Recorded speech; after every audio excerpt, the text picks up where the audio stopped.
programang ito ay rated SPG. Striktong patnubay at gabay ng magulang ang kailangan. Maaaring may masiselang tema, lengguwahe, karahasan, sexual, horror o droga na hindi angkop sa mga... Tila iritable nga itong si Liberty dahil na nga rin sa hindi pa rin nga nakakalaya mula sa kulungan ito ngang si Xavier. At isa pa nga ay makakasama nga palagi ni Xavier ito ngang si Princess dahil si Princess nga ay isang volunteer sa PDL at magkakaroon nga sila ng play sa kulungan.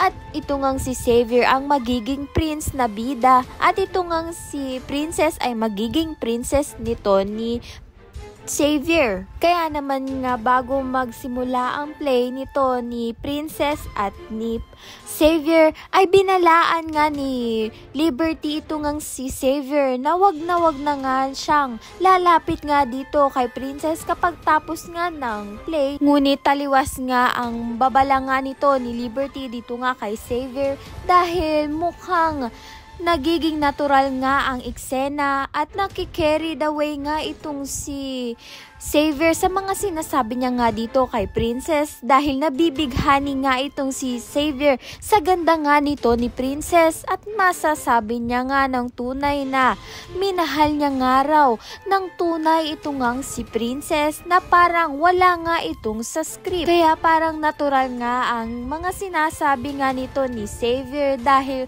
totoo nga ang nararamdaman niya nga dito para kay Princess. Mukha nga natauhan na nga itong si Xavier sa ugaling masama nga nito ni Liberty at simula nga nang makulong nga siya ay nakilala niya nga ang kabutihang loob nga nito ni Princess na taliwas nga sa ugali nga nito ni Liberty. Sa kabilang banda naman nga mabubuko nga ni Raymond ang plano nga nito ni Divina dahil nga maririnig nga niya ang usapan nga nilang magpinsan na wag nga raw ipapaalam kay Raymond at mabubuko na nga niya ang sikretong plano nga nito ni Divina na agawin nga itong si Raymond dito nga kay Charlene.